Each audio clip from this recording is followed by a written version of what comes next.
ناظرین کرام، اگلا پروگرام ہے راہ عمل۔ الحمد لله وكفى وسلام على عباده الذين اصطفى أما بعد أعوذ بالله من الشيطان الرجيم بسم الله الرحمن الرحيم والله أخرجكم من بطون أمهاتكم لا تعلمون شيئا وجعل لكم السمع والأبصار والأفئدة لعلكم تشكرون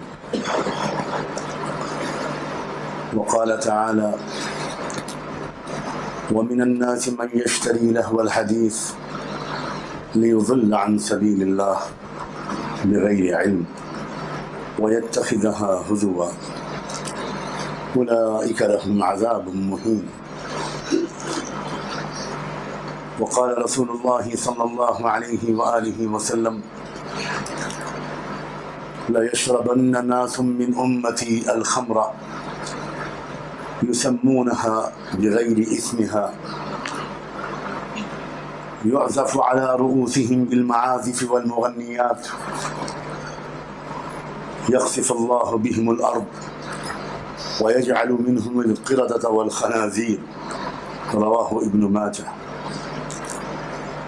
وعن عمران بن حسين رضي الله عنه أن رسول الله صلى الله عليه وآله وسلم قال في هذه الأمة خسف ومسح وقذف فقال رجل من المسلمين يا رسول الله متى ذلك؟ قال إذا ظهرت القيان والمعازف وشربت الخمور رواه الترمذي.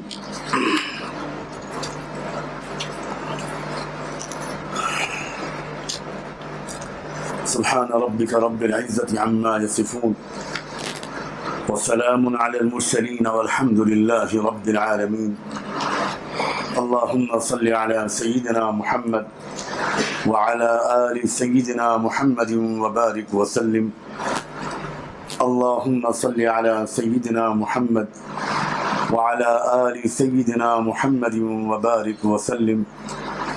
اللهم صل على سيدنا محمد وعلى آل سيدنا محمد وبارك وسلم.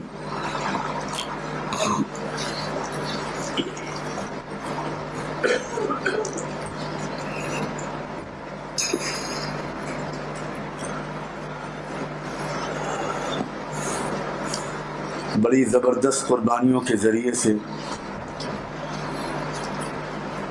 رحمت دو عالم صلی اللہ علیہ وآلہ وسلم نے اور ان کے گھر والوں نے اور ان کا ساتھ دینے والے صحابہ اور صحابیات نے، جن میں بہت بڑی تعداد نوجوانوں کی تھی، بڑی مشقتوں اور قربانیوں کو برداشت کر کے دنیا کو ٹھیک کیا تھا. ایک بہت صالح اور پاکیزہ ماحول، برائیوں سے پاک صاف اور اچھائیوں سے آباد ایک معاشرہ انسانی دنیا کو دیا تھا. جو لوگ آپ نے تیار کیے تھے، جن کو اس وقت ایمان والے کہا جاتا تھا، جو مسلمان تھے، وہ سب وہ لوگ تھے جن کے دل و دماغ بالکل پاکیزہ ہو گئے تھے. ماحول کی کسی گندگی سے ذرا بھی ان پر کوئی اثر نہیں بچا تھا. اور صرف یہ بات نہیں ہوئی تھی کہ وہ خود پاک صاف ہو گئے تھے، بلکہ ان کے سینوں کے اندر ایک عجیب جذبہ اور ولولہ آ گیا تھا کہ جو دولت ملی ہے ہم کو اسلام کی، ایمان کی، تقوی کی، یہ دنیا کے انسانوں تک گھر گھر پہنچانا ہے. انہیں احساس تھا اس بات کا کہ وہ کیا تھے اور کیا ہو گئے. کتنے کرپٹ لوگ تھے، کتنا کرپشن تھا سوسائٹی میں، کتنی گندگی، کتنی بے حیائی، کتنی بے شرمی، کتنا ظلم، کتنی سنگ دلی، کتنی ناانصافی، کتنی خود غرضی، کتنی عریانیت، کتنا ننگا پن.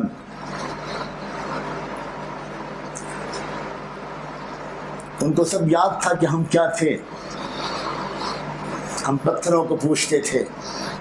ہم اپنے باپ کے مرنے کے بعد اپنی ماں سے شادی کر لیا کرتے تھے. ہم خانہ کعبہ کا ننگا طواف کرتے تھے. ہم اپنے ہاتھ کا نشانہ صاف کرنے کے لیے کسی غلام کو کھمبے سے باندھ دیا کرتے تھے.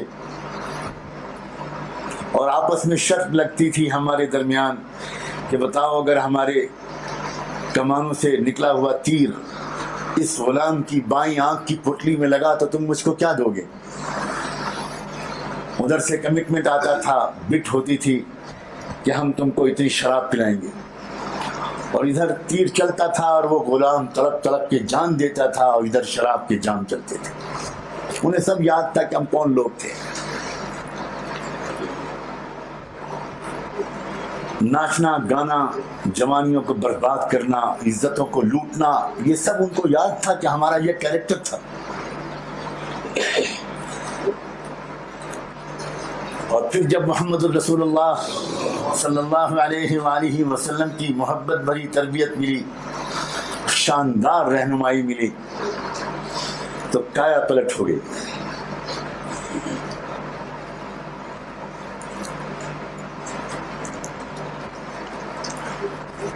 اور اس وجہ سے ان کو اس بات کی بڑی فکر رہتی تھی کہ جو دولت, جو نعمت ہم کو محمد الرسول اللہ کے ذریعے ملی ہے, وہ دولت ہم دنیا کے اور انسانوں تک پہنچائیں. ان کے تاجر لوگ پہلے بھی کاروبار کرتے تھے, لیکن اس کاروبار میں سود شامل ہوتا تھا, ظلم شامل ہوتا تھا.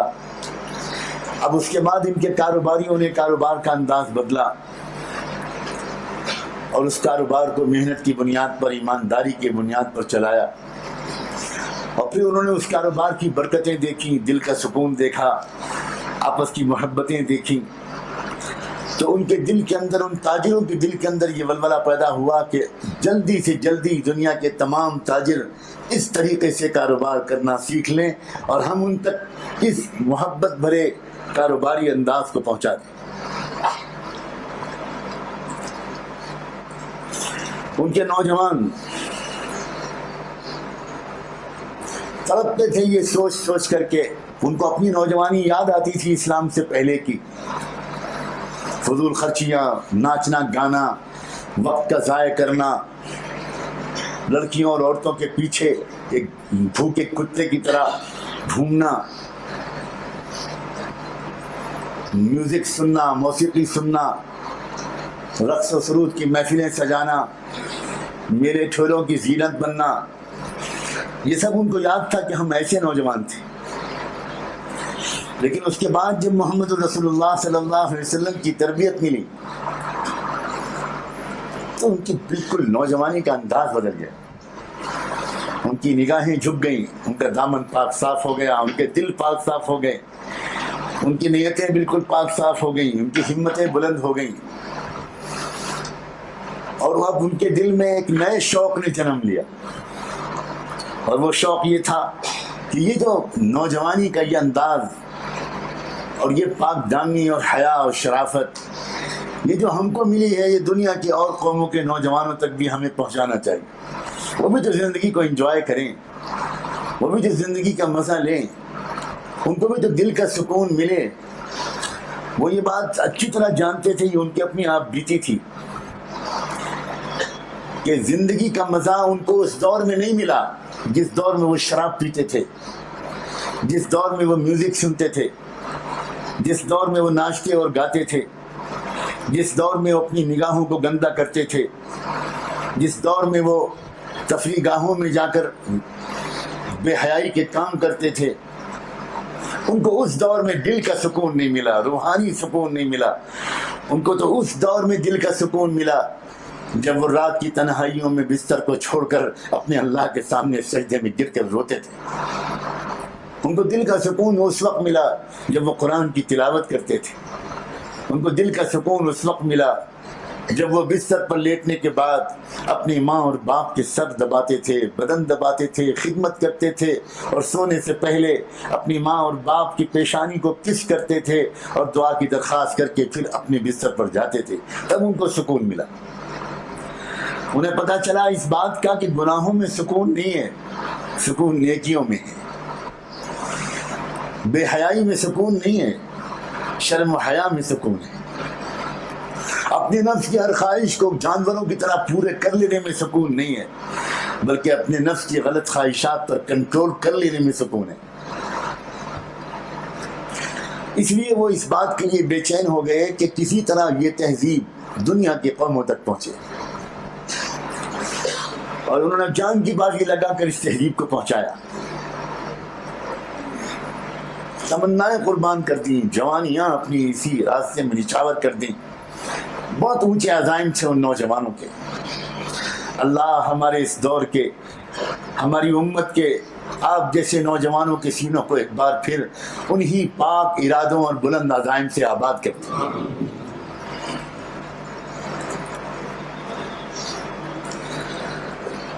ایک زمانے تک مسلمانوں کا یہ حال رہا تو وہ دنیا کے لیڈر رہے، دنیا کے خادم رہے، دنیا ان سے محبت کرتی رہی، دنیا ان سے سیکھتی رہی، دنیا ان کو فالو کرتی رہی۔ آج جس طرح دکھ کے ساتھ کہنا پڑتا ہے کہ ہم دنیا کی دوسری قوموں کی نقل اتارتے ہیں اور اس میں عزت سمجھتے ہیں، اسی طرح ایک دور تھا کہ دنیا کے لوگ امت مسلمہ کی تہذیب اور کلچر اور ایٹیکیٹس اور مینرز کی نقل اتارتے تھے۔ دنیا کی جتنے ملکوں میں آج عربی بولی جاتی ہے ان میں سے 80% 90% ملکوں کی زبان عربی نہیں تھی، لیکن جب یہ نوجوان پہنچے اور یہ جب قافلے نوبہار پہنچا اسلامی تہذیب کے علمبرداروں کا، صحابہ اور تابعین کا، ان نیک لوگوں کا، تو ان قوموں کو ان کی ہر چیز اچھی لگی، یہاں تک کہ اپنی زبان چھوڑ کر انہوں نے ان کی زبان کو اپنا لیا۔ اپنی زبان کا چھوڑنا آسان کام نہیں ہوتا، خون کی ندیاں بہہ جاتی ہیں زبان کی حفاظت کے لیے،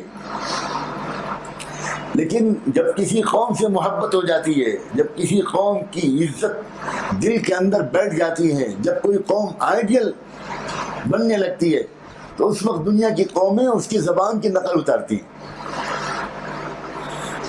جیسے آج غلام ذہنیت کی ہماری قومیں، ہم سب جانتے ہیں کہ ہمارا کیا حال ہے، ہم کس قدر انفیریٹی کمپلیکس میں مبتلا ہیں، کس قدر احساس کمتری میں مبتلا ہیں۔ اپنی زبان اچھی سے اچھی کوئی بولے اس کو عزت کی نظر سے نہیں دیکھا جاتا، کسی دوسری قوم کی زبان غلط سلط بھی بولے اس کو عزت کی نظر سے دیکھا جاتا ہے۔